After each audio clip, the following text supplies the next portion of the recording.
Hello, friendos and bendos, it's me, Z, and oh my god, DC and Marvel, alright? Detective Comics and the House of Ideas. They just had their first crossover in decades, alright?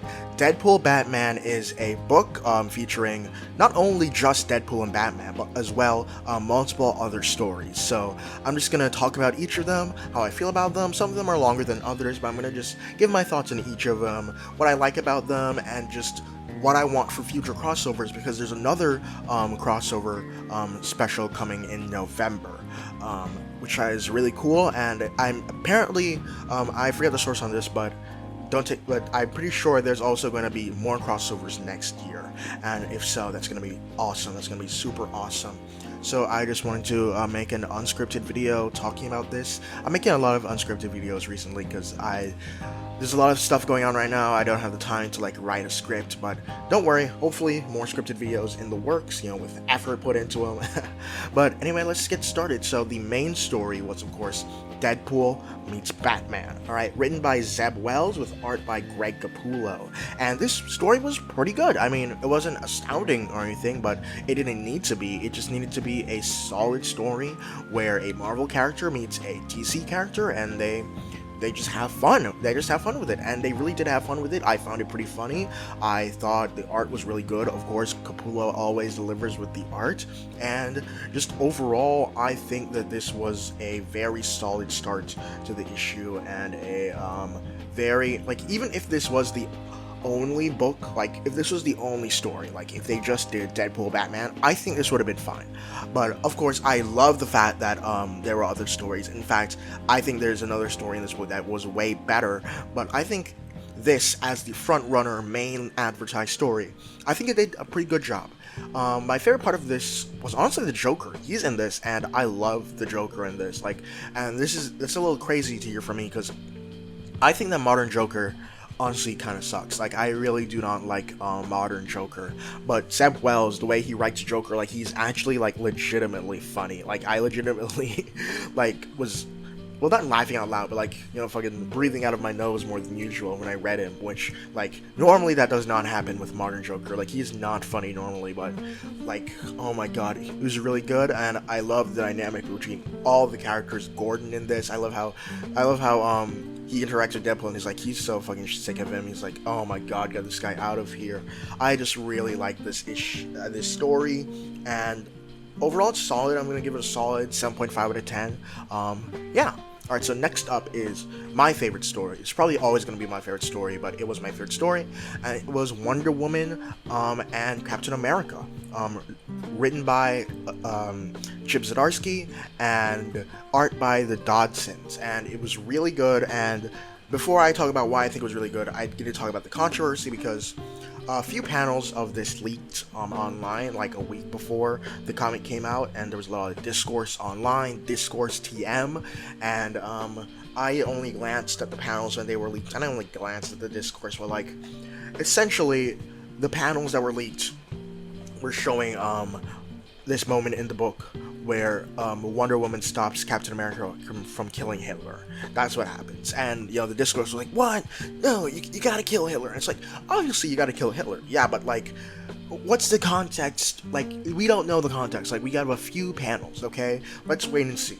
And so the issue came out, and I read it, and the context was fine. Like, the drama was a big nothing burger. Essentially, Cap is about to shoot Hitler, and Wonder Woman's like, hey, why don't we get him in front of a court, and then they kill him, so that, other people can witness, the justice, instead of you taking the justice upon yourself. It's essentially her going, Hitler deserves to die. Like, legitimately, like, Cap is like, he deserves to die, and she's like, yeah, totally. But, like, you can't, like, you getting to kill him, that's not your job. Like, your job is to bring him to justice, and justice is putting him in front of a court, and then the court can kill him. And then other people can be like, whoa, the court did it.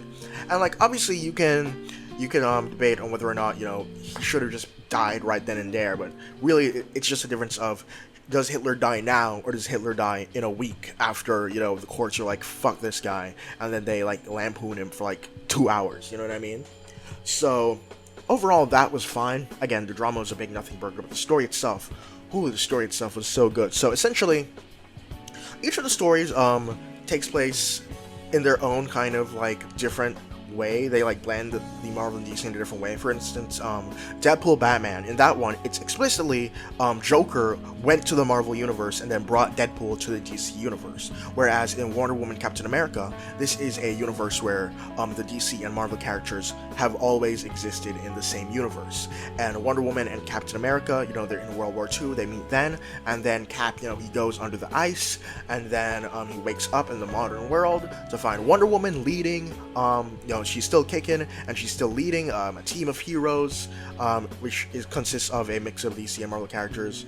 I'll put it on the screen right now, but it's like they don't give it a name, but I'm just gonna call them the Justice Avengers. And then you see, a bunch of panels and of the Justice Avengers, and they're fighting different characters, they're recreating iconic moments. They introduce the Fantastic Four and the X-Men and all of that. It's super fun, and the book ends with like Steve, he's taking his dying breath, he's dying in battle, and Wonder Woman's like,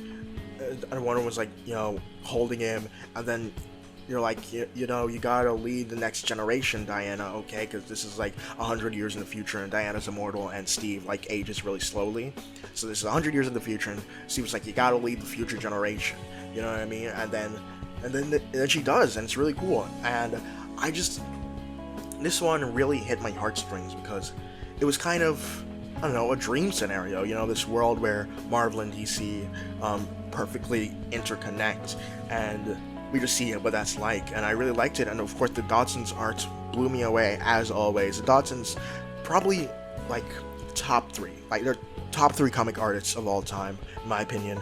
I just love them to bits, and I love the Wonder Woman Captain America. I think it just my personal favorite story of the bunch. Next up is a story that I liked, but like it doesn't like wow me or anything like the last story did, and it's Crypto the Superdog meets Jeff the Land Shark, and it was super fun. It's written by Kelly Thompson, drawn by Gurahiru. They've worked in the past before, and it's just super cute. Like, it's short and sweet. It's a cute story where a dog and a land shark meet, and they play some ball, and it's fun. And there's nothing much else to say. If I was a cynical person, I'd be like, oh, why'd they waste page space on this? Where, like, nothing really happens. But, like, it's cute, and it's fun, and some things should be cute and fun. Okay, next up is Green Arrow meets Daredevil, alright? Written by Kevin Smith, who's written for both of the characters, and drawn by Adam Kubert. And it was actually, I think this might be tied for my second favorite story with the next one, because this was a really good one. I think it was short, well, not short and sweet, but like it was just the right amount of pages. There was some real creativity done with the paneling, and the writing was, the characters of Ollie and Matt just felt perfect. I really felt like how they would truly interact, and I think Count Vertigo, they used Count Vertigo in the story, and I think that is a perfect villain to use. Like, I didn't even think about that, but like when this was like announced, like we would have Green Arrow meeting Daredevil, I didn't think about how like Count Vertigo as a Green Arrow villain would also be a perfect counter to Daredevil, but it was there and it was awesome, and I'm like, how did I not think of this? Just so good. And overall, I think it's my second favorite, purely because my other candidate for second favorite just wasn't as long, and that candidate was Green Lantern meets Rocket Raccoon. Though, if we're being honest, it's kind of more the Green Lantern Corps meets the Guardians of the Galaxy. It's just a two-pager, but it's really fun because essentially the Guardians of the Galaxy and the Guardians of the Universe, again, both this one and the Green Arrow one are doing the Wonder Woman, Captain America thing of DC and Marvel exist in the same world, and so the Guardians of the Galaxy and the Guardians of the Universe they essentially have an exchange program. So Hal joins the Guardians of the Galaxy, and Rocket joins the Green Lantern Corps. And it's really fun because we get to see Rocket team up with Green Arrow in a sort of hard traveling heroes type thing. And it's like Green Arrow is like doing his leftist, power to the people stuff, and Rocket's just like, I'm in it for the bag. Like, I'm just in it for the bag, guys. And then meanwhile, the story ends with this hilarious punchline of Hal Jordan getting the Infinity Stones and going full parallax, and it's just so fun, jam-packed in two pages. Like, Al Ewing It's a story by Al Ewing with art by Dai Gruan, and I've always loved Ewing as a writer, and like seeing this, I love him even more because again, 2 pages he managed to jam in so much humor, and it was so good. I loved it. And next to last, we have the Dark Knight Batman meets Old Man Logan, and it's another really fun one because it's written and drawn by Frank Miller, and you know, there's a lot of debates that you can have about if Frank Miller's current art is any good. I'm in the middle ground camp. Some of his current art isn't as good. Some of it is actually, I think, pretty good. This one, I think it falls again. I think it actually does fall in the middle, and really the strength of it is the writing because it's Batman and Old Man Logan. They're just talking about how old they're like roasting each other for how old they are, and it really feels like Frank Miller, because he's old himself. It feels like he's like complaining like a curmudgeonly old man about how old he is, but like it's done in this really fun like meta way, and I just think it's neat. I think it's neat. It's not my favorite story of the bunch. I think it's a very middle of the road, but I still think it had charm. And finally, we had the surprise one. This one was not like when DC announced this book and they told us the main story and the backup stories. This was not announced. It was an Amalgam Comics backup story. It's just 3 pages, but it was Logo, a new Amalgam Comics character, which is a fusion of Lobo and Wolverine. The name Logo probably because Logan and Lobo like fused together. I'm not the biggest fan of the name, but it's all right.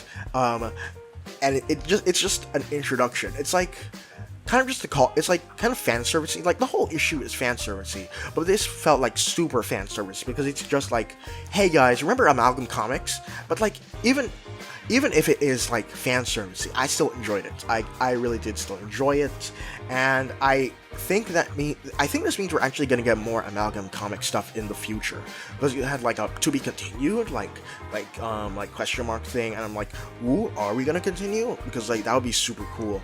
And honestly, it makes me want to make an Amalgam Comics video about the Wonder Woman Amalgam comic stuff, because I think that'd be really fun. And I actually haven't read much Amalgam. Like the last time I read any of the DC Marvel stuff was when I was a kid, like 10 years old, and I was watching like comic story and videos. I really should get around to like reading some of them, like now that I'm older, you know, and I have fucking object permanence. Well, I had object permanence at 10. That's not the point. The point is that I really liked Deadpool Batman, and I'm excited for both Batman Deadpool in November and the other crossovers potentially coming next year. I think it would be super fun, and I just really enjoyed it. I think that DC and Marvel should do more of this. I think, like, not all the time, but like, I think like a good decade in between crossovers would be fine. And just overall, if you are interested in this book, I say pick it up. It is a once-in-a-lifetime thing. Well, not once in a lifetime, but like, this was like, nobody thought this was ever gonna happen again, but it did. So, yeah. See you guys, it's been me, Z, and I'll see you on Amalgam Earth. Bye.